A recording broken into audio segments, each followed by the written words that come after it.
What's going on? Welcome, welcome, welcome. Come on in. Let me see who is in the room on tonight. Hello. Let me see where you are coming from. Listen, it's Lizzy tonight. That's listen, that's not even a bishop tonight. That's straight Mike on tonight. Y'all ready for this? Are y'all excited for this? Go ahead and start liking, start sharing. Come on, I need y'all help tonight. We need y'all help. Let's start sharing this because baby, it's about to be live, right? I think some people just here to be nosy, but it's okay. Even if you're here to be nosy, we got something for you. Nevertheless, we are all here. Good evening, everyone. I see everyone coming in. Hey, Rachel. Hey, Angela.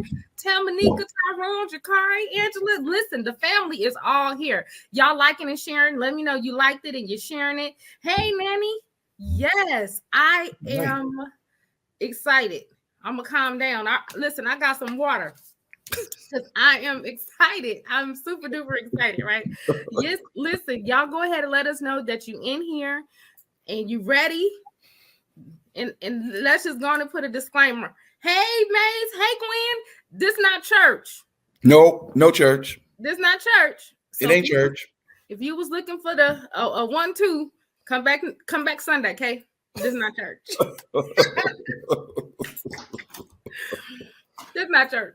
It's not church. If you guys are here, go ahead and share it. Go ahead and like it. Just let us know who you are. You know what? Do me a favor because I'm looking at the comments. Let me know if you're married or if you're single. Just go ahead, or if it's complicated. It's okay. Whatever 3 of those it is.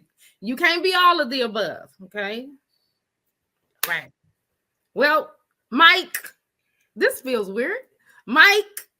We are here. We here. We're here now. We're here now. I'm out there now. So I'm excited about your mother-in-law says she's single. We're here. We plan on tonight just sharing nuggets of wisdom, some practical things, some things to think about, or some possibly different ways to think about what's been going on or the way we've been dealing with stuff, right? Mm-hmm. The interesting thing about this on tonight is this is called the marriage toolbox.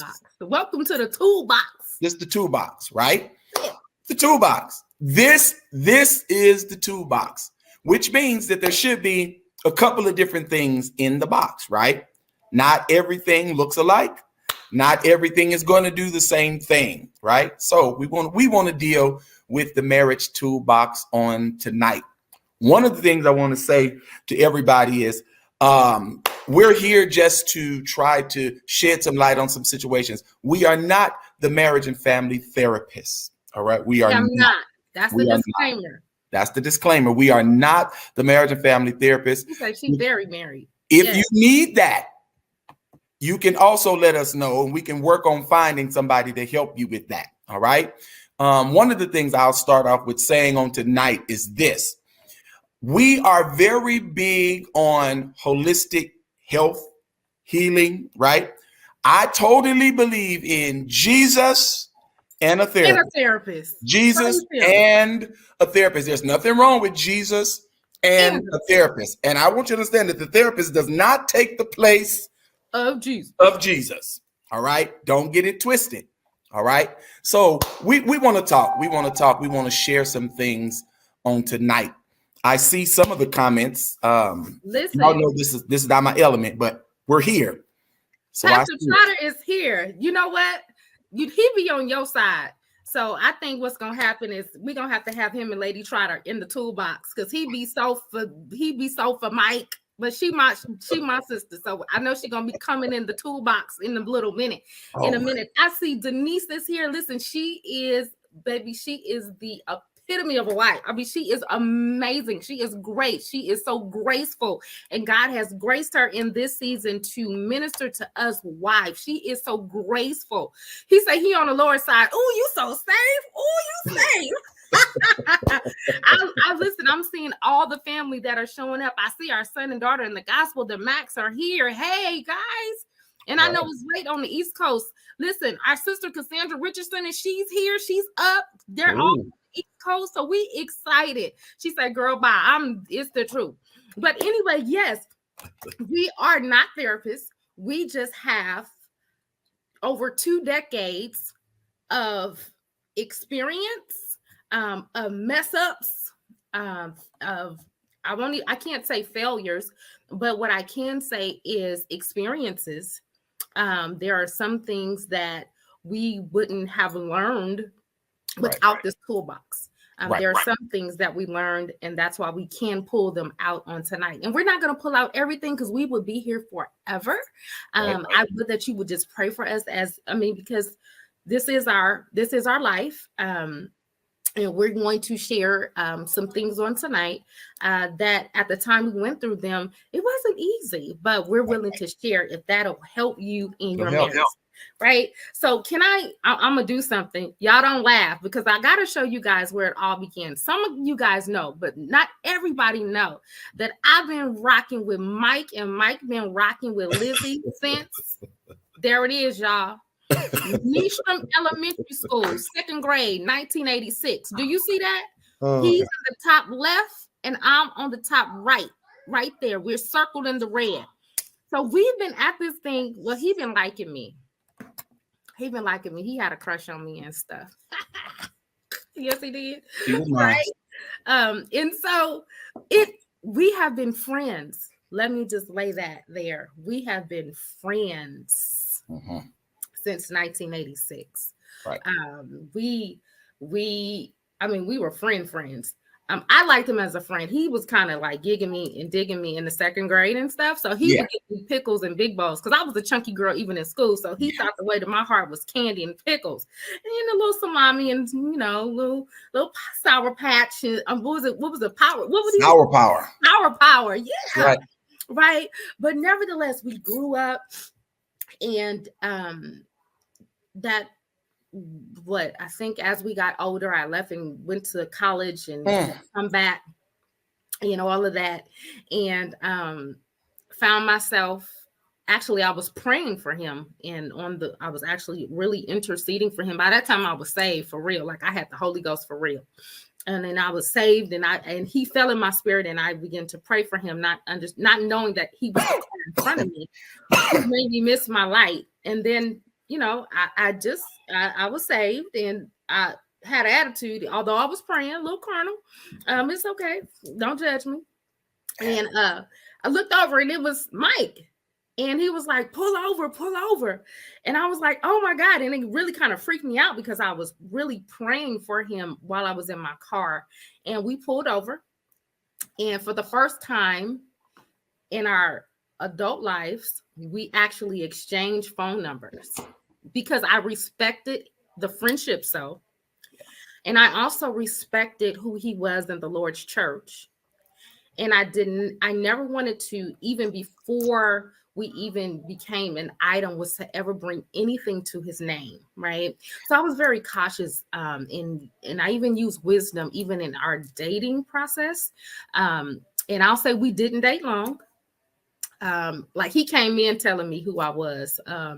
He came in, actually, he had told me he was actually out looking for me that night. You was looking for me that night? He's telling people because they would think I was making this up, but you was really in prayer and the Lord gave you my name. Is that what happened? Or is that the church version? I mean, tell us. Okay. No. So it is true. It is true. I had left.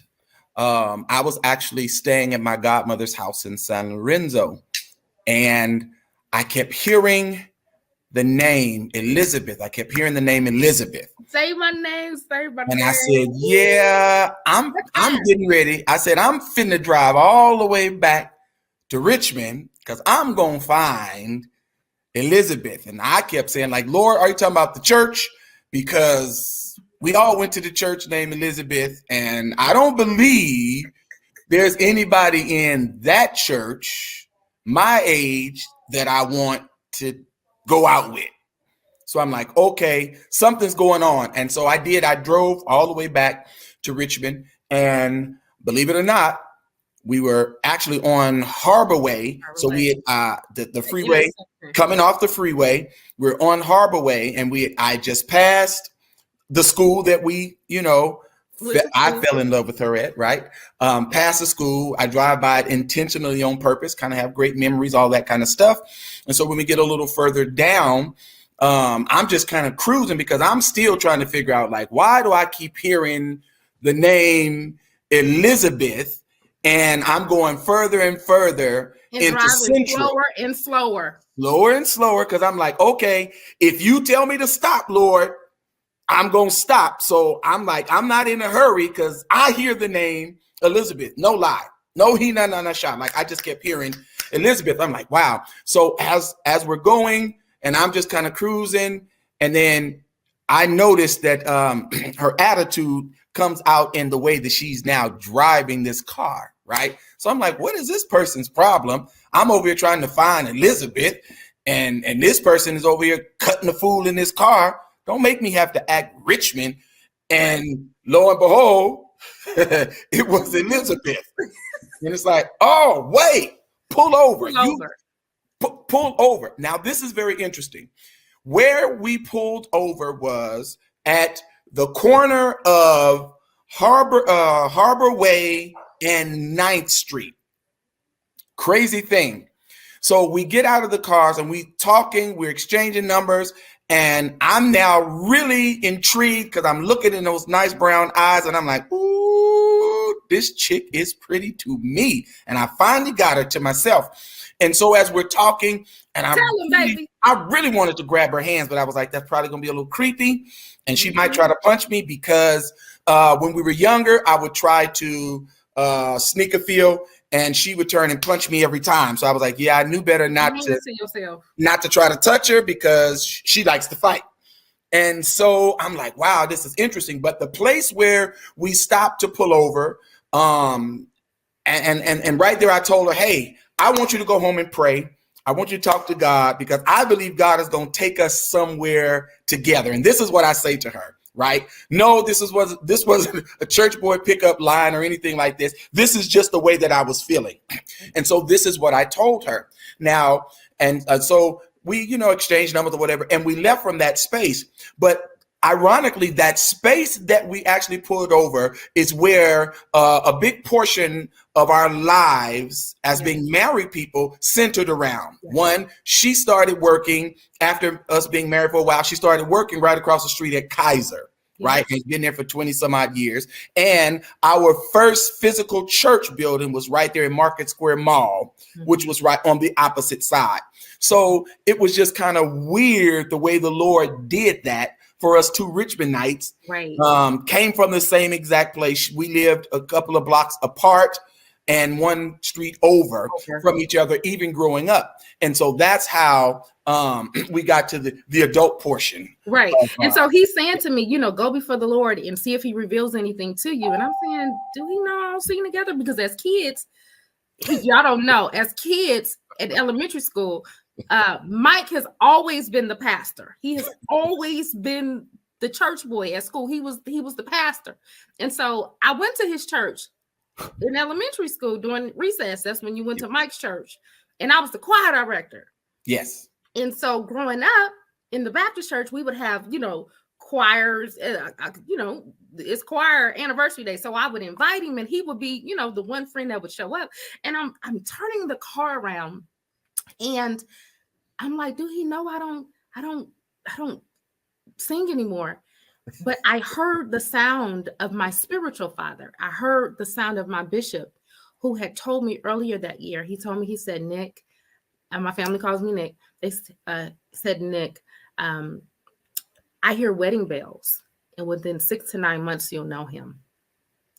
And I heard that, and I said, okay, wait a minute. And by the time I got home, I bust through the back door and my mother was sitting there. And I said, Mama, I know who my husband is. And my mom, and anybody know my mom, baby, she rose up like Lazarus from the grave. It was like, girl, when I said, she said, who? And I said, Michael. She said, Michael who? I said, Michael Hutson. And she said, oh, and she sat back down. And I went into my room and I felt, not trying to get churchy, but I'm saved. So because I need to talk to us that are saved. And sometimes when you are saved and you are dating, don't override your Holy Ghost. Because even while I was saved, it was that same Holy Ghost that gave me the okay that would give me the no for oh boy, right? So with saying all of that, I remember going into my room and the first thing out of my mouth was, God, if he is not it, make him leave me alone, because I've come too far with you. I've come too far in my singleness to blow it. I don't trust me. And I know this is an area for me that I'm not doing well. So listen, before he even called that phone, if he's not it, he's coming to waste my time. He's coming to play with me. He's coming to hurt me. He's coming to do, if he is not the will of the Lord, if he is not your will for my life, let it. I'm good. I'm okay, because I had reached a place in my singleness where I decided I'm no longer going to keep my life on hold. I'm going to go travel. I'm going to go see the world. I want to have enough in me, enough experience, enough exposure for whoever God was sending to me, that I would have something to contribute to a healthy relationship, right? And so I'm in my room and I'm just talking to the God, because that was where me and God would that's where me and God would commune. I mean, that's where I learned the voice of God, the presence of God. Right. I would get great revelations in that room. And I was in there and my mother came into the room, and anybody that know my mom, you know, my mother has arthritis really bad. And I was in the room and I was sitting on the bed, and my mother got down on her knees and she looked at me and she said, he's going to take very good care of you. And it threw me, because, you know, I'm like, you getting rid of me? She said, no, I don't have to worry. He is going to take care of you. And I said, okay. And I prayed all night to the point I was late the next morning trying to get to church, because I was still in the face of God. And fast forward, and we'll probably deal with the proposal and all that on another toolbox. But even when I got to church, I lifted my hand, and that was my petition before God, because my relationship with God was meant more than anything. But while I'm lifting my hands in church, I look over and guess who's behind me checking out my worship. So we in the toolbox. And we're gonna get real honest. How important is the worship of your spouse? I mean, or your pending spouse? I mean, is that a requirement that they? What is that all about? I mean, well, I'll just say this. Why did you come and check out my worship? Well, I would say this. For me, that was one of the number one requirements. I had few requirements in the person that I was going to marry. The number one requirement was she had to be saved for real, and she had to be a worshiper, right? She had to be saved for real. She had to be a worshiper. Right next to being saved and being a worshiper, she had to know how to cook. Like that was she. Right next to loving Jesus, she had to know how to cook. And so, because those are two of my passions, I'll just be very honest with you there. My woman that loves God and knows how to worship and that can cook and make me happy. And so I knew that I had, so that's the reason why those Hutsons eat the way they eat. That's not just her trying to make me big or anything like that. That's part of my love language. All right. That's for another time. But when I began to consider being married, and I went in prayer and I said, God, I think it's time and I want to be married. And the Lord spoke to me, and the Lord said, you most definitely can get married. That's your right. You can get married. And so the Lord said to me, but I want you to realize that when you consider being married and you take a wife, your time is now split. Your time is now split. And I say, God, what are you saying? He says, your time is split from me and her. Your time is split. And I'm like, wait, I don't understand, because now, like Lizzy was saying, she was okay in her singleness, or, she was learning to perfect her singleness. And I was very, very okay being single. I didn't get married out of desperation and just burning that bad. There was a burning, but it wasn't that bad, right?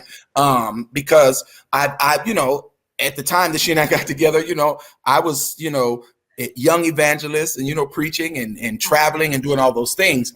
But my mindset was, if my time is going to be split from my regular routine with me fasting and praying and studying the Word of God, I need to be able to have my mate know and understand what worship is for me. And she has to have a relationship for herself.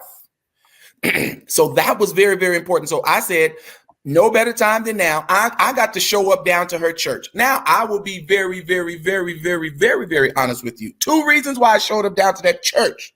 One was because, of course, I want to see her again. And I've always liked the way she walked. So I was hoping I'd catch her walk in church. Glory to God. The second thing is, watch this, as she worshiped the Lord, right? Then the second thing is, I wanted to go and lay eyes on anybody that might be looking at her or in her direction.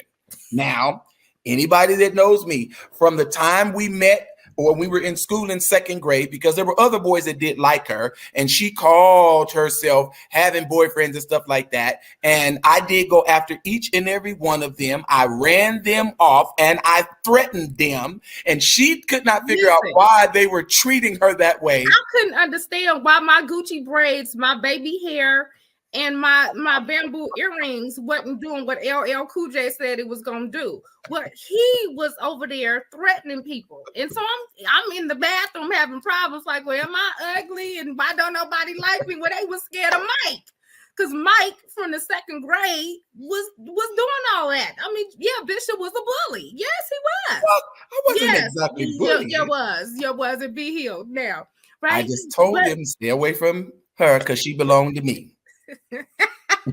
That's what I told him. But here's the thing. So we fast forward, and I'm sure in another toolbox we'll kind of come back to that, because there is some things. But we're married, right? I'm saved. He's saved, but that does not necessarily mean compatibility. Right. Can we help right there? Because we love Jesus. And right. The reason why on tonight we're not Bishop and First Lady, because Bishop and First Lady don't live here. Mike right. and Lizzy do. Right. Right. So the Bishop and First Lady is the only people that are not welcome into our home. Right. Right. Because at my home and in our home, I don't need the Bishop. Right. We don't need the First Lady. Right. But I do need Mike. I crave Mike. Right. Right. It's important. It's important for married people and people that are going to be married in a relationship. You must have a balance. You must have a balance. I cannot tell you how important that is. Now, I'm not knocking anybody, going against anybody. The way they have things set up at their house, that's the way they have it.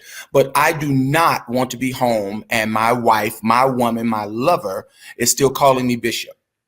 I don't want that. I'm not the bishop at the house. Mike lives there. The bishop is at the church. God takes care of him. Mike needs Lizzy to take care of him. And she does. And she does, right? And what we had to learn was there needs to be a balance, and we wanted it to be a balance. Now, just in case people don't understand this, people have this thing that because we hold the offices that we hold in the Lord's church, that all we do is sit at home and read the Bible and pray and fast and in the very presence of God. And that's the furthest thing from the truth. So far. That's the furthest thing from the truth. Now, I do lay hands. There is real work that goes on at the house, right? There's real life that goes on at the house. Watch this. One of the reasons why we decided to call this the marriage toolbox on tonight is because when you begin to hear toolbox, think of toolbox, or see a toolbox, what is some of the first things that come to mind, right? Just think about that for a moment. Wow. When you see a toolbox, you hear a toolbox, the first thing comes to mind is work. All right, work. And so I need us to understand on tonight, or what we want to share or try to convey on tonight, that if you're going to be in a relationship that's worth being in, you cannot be afraid to do work.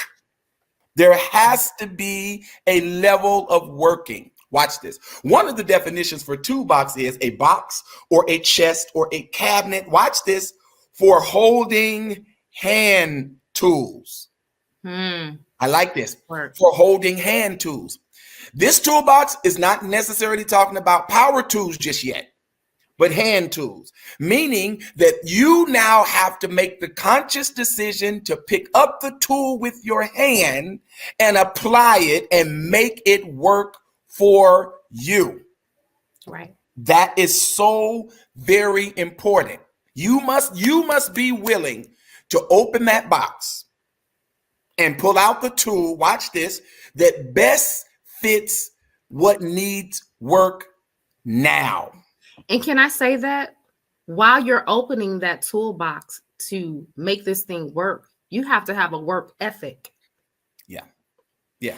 So it may not just be a 9-to-5 job. It may not just be a one-day job. It may not be, can I just bring it here? It may not just be a one conversation and this thing is fixed. Yes. We have to be able to have a work ethic that lets the other person know that this person wants to work with me.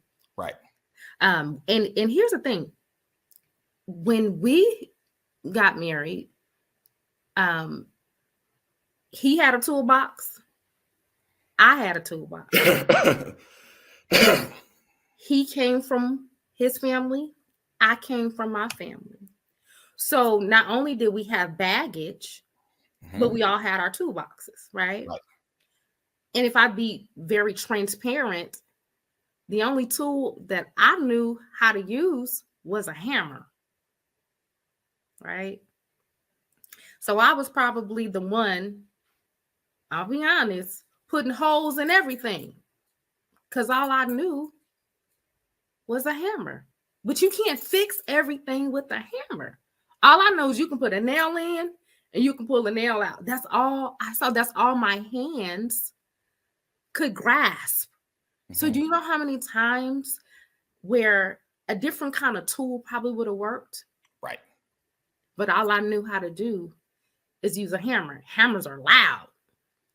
Hammers are, they're heavy, they're strong. And so I had to learn how to use a different tool. Remember when you bought me the second house and I was in there I'm trying to build this. I'm trying to make his house a home. So, I wanted pictures on the walls and I'm going to beautify this house, wise women that build, because we're told a wise woman that she builds her house, but I'm building with one tool. So I'm in the bathroom and I'm trying to put these pictures up in the restroom. And before I knew it, because I didn't know that there was other tools to use, I was putting holes in the wall. I couldn't understand why everything I put up there was falling down. Am I helping anybody? It's pretty, but it won't stay. Right. Watch this. One of the things that I liked about that whole situation, and we could laugh about it later, it wasn't funny at first. I was like, what kind of foolishness is this? This girl done got in there with this gall-darn hammer and she just banging and breaking up every doggone thing. Listen, I can do a little bit of work, but I'll be very honest with you. I am not the person that likes to do sheetrock, mud, and tape. I'm not that person. Remember, I went and bought a pink one. Remember my pink hammer? She went and got one because she figured, okay, maybe the one that I have is too manly. Maybe the one I have is too manly. So she goes and tries to get one that's a little more feminine. But guess what? It still made the same kind of holes in the walls. It did. Drove me crazy because I'm like, man, this is crazy. This woman, she just banging on everything. And so what I had to show her and what I had to teach her and I had to acknowledge was, okay, honey, I understand that you are trying to do a thing, but there's other tools that you can use. Can I ask a question? How important is it that we understand that there are other tools in marriages, in our marriages that we can use? That that one tool can't fix everything. Right. That one tool that we have to diversify the Mhm. tools that we use, whether it be forgiveness or Right. whatever that tool is. That one tool is not like a skeleton key. It doesn't Right. open all the doors. Right. Exactly. When we begin to look at this marriage toolbox, and hopefully we're conveying this in a way that people can understand it, and you guys can let us know if you're understanding or not. Please But do. when you begin to look at a toolbox, there is so much that is in the toolbox. Let's just face it. Most of us have grown up and we've learned how to use certain things. We have different tools and things of that nature. But one of the things that, as I began to research some more about this, is I began to look at sometimes the disadvantages of a toolbox. Wow. Watch this. Now, watch this. I know you're like, listen, you talking about get the toolbox out and haven't got the toolbox out. Now you're talking about the disadvantage of it. Watch this. One of the definitions for the disadvantage of a toolbox is it can become cluttered, a cluttered or an unorganized toolbox. However, it will cause you to waste time. It will result in unnecessary motions, and it could even possibly cause a safety risk. All right. Wait. It take up time. Uh-huh. It's cluttered. Mm-hmm. It could be a safety risk. Yes. So, unnecessary motion or movement. Unnecessary movement. If Right. I don't understand or organize the tools or learning what tools to use There you go. in the appropriate season. There it is. So although I have it, I don't know when to use it. Yes. Yes. And I waste a lot of time. We waste a lot of time. And so on tonight, what we're trying to do is, I don't want you to feel like, listen, I have this toolbox, I have all these tools, but it don't seem like any of this is working. Could it be that we have to get to the place where we organize the toolbox? Could it be that you begin to look at this toolbox and say, okay, we are in the removal season of our marriage, right? We're removing some things, which means I don't need a hammer. All right. Which means I don't need glue. I don't need to add anything to it. We're trying to take away some stuff, or we're trying to open up some stuff. All right. Which means you have to now go through the toolbox. Just because you have the tool does not mean that this is the proper time to use that tool. AKA, watch this. There are many times in a marital relationship that when you are dealing with certain life, when life is happening, just because you have the ability to go off or to be offended, right? Or to go in and bang up, shoot up, tear up everything. If that's not the proper time, then not the proper season, you have to now pull back and say, all right, what is the best tool for where we are now? This was one of those things that I had to learn. Ladies, don't leave me out here. Fellas, you can come with your sis if you want to. To thy own self be true. And as we, as we, grew in marriage, and I began to deal with my personal self, right? I realized that I walked in offense. Like he could say the sky is blue. I'm offended because I want it to be another kind of color. That's where I kind of live there, right? And there was one time he had said something to me, and my little feelings was just really hurt. And it took that same prayer life that I had before we got married. I had to go in there. And I remember the Spirit of Grace saying to me, do you think he would intentionally, right, on purpose, right, knowing that it would hurt you, knowing that if he knew you were in here crying, if he knew that you were in here in pieces, right, do you think he would actually say that? Right. And if the answer is no, I don't think so, then the same grace, and this is what Abba told me, the same grace that I give to you every day is the same grace that you have to extend to him. Right. But yet I still need you to come back in here because I still need to deal with the root of your offense. Right. Right. So now even almost 3 years later, that thing still shows up. Yes. Was it just what? Sunday, Saturday, Monday? Just this week, we had a situation and I was offended, but I have this thing that I do where I say I choose not to be offended until I get an understanding. Right. And when I get an understanding, if I still feel that I'm offended, then I have to quickly forgive, right? And so because of the type of business we have, he wasn't here. And so all night long, I'm saying I'm choosing not to be forgiven, but I'm choosing not to be offended. But I need to get an understanding that although I may be offended, maybe I offended him, because love will make you say, listen, let me put me on hold. Did I offend you? Right. And to add to that, that Sunday, just this past Sunday, I had to preach. Well, what does scripture say? Lay your gift at the altar. So now I'm struggling with the word that I have to preach because I think that there is an offense with my husband. Right. And although, this is Lizzy, anybody that knows me and know that, and you're close to me, you know, I don't like confrontation.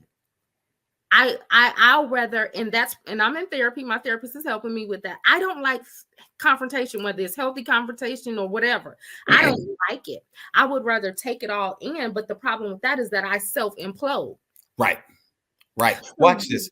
With that being said, what I want to convey to those that are listening, leaning in, tapping in, or whatever, I want you to understand this one thing, and this is something that the Lord deals with me often, especially when we have to talk along these lines, is this. You have to be willing to work on you and your relationship. Yeah. You have to be willing to work on yourself and your relationship. Just like Lizzy was saying, when there are some things that will cause you to be offended, we would much rather run and or do something else. Watch this now. But you have to be willing to work on self, meaning that there might be some things that comes up and I have to be able to deal with that. And watch this, the things that might come up might interfere or interject itself in our relationship. And I have to be able to take responsibility for that, which means it might merit a conversation.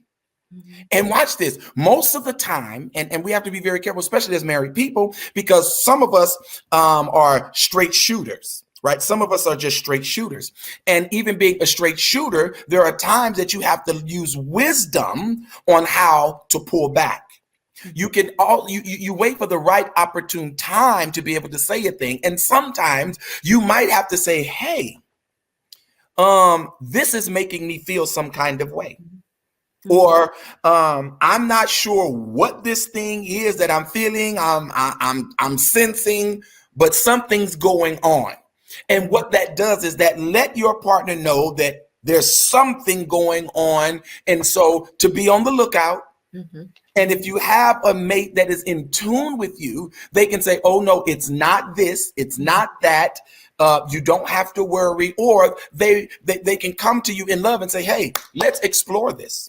Oh my gosh. Let's explore this. Let's explore this. Watch this together. So you don't feel like you're by yourself. So that right there, let's explore this. Here's the thing, we have this rule and we live by this principle because I'm the type of person that I am. You know, I know sometimes you can see me out there and probably think, you know, oh, she's just so strong and she just got it. But at home, I'm really not, right? I'm just not. And it's not that it's to run over him, but because my love builds him.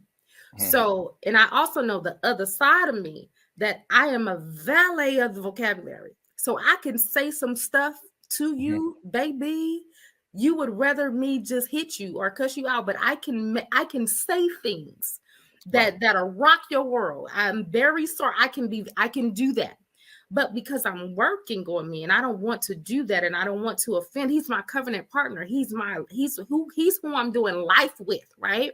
So when those situations come, what I've learned is that I have learned that we let nothing, no carrots over our head. And there are times where I've come and I've had to say, I need to say this to you. I don't even know how it's going to come out. But hear my heart. Right. I don't want anything hanging over our head. I need to say it. I don't know. I just need to get it out. And here's the thing. I'm going to give you time to deal with what I just said, process it. He may not want to talk about it right then and there. And that's one thing I learned is that he does not talk about, he takes very calculated steps. So if I tell him something on Monday, his response to it may not show up till Thursday.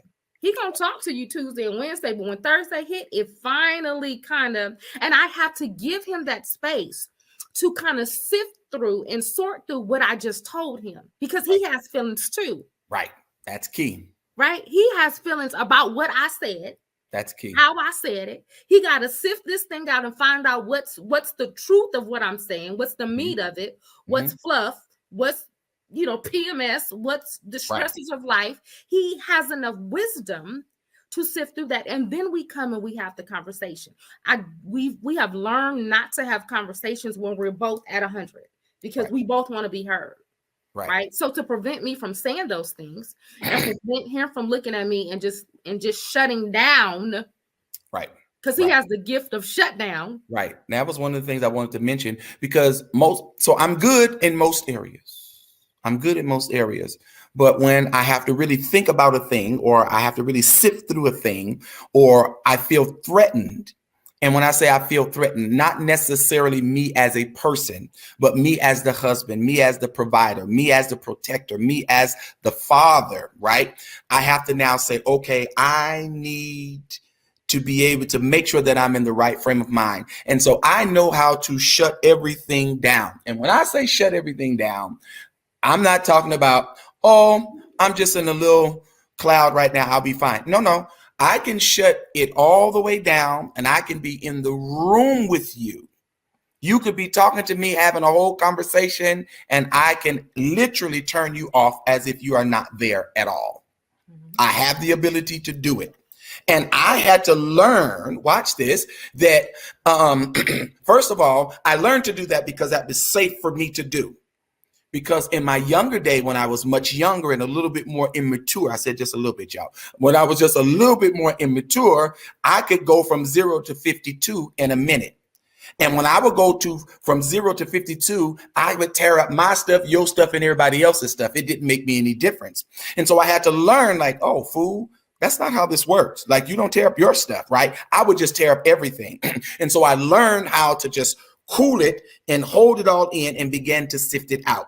But what I did not realize is once she and I got together, that she's more of a talker than I am, as you can see, right? She's a talker. She got something to say for everything. And I don't necessarily, I have a thought about some of everything, but I don't have to say much of anything.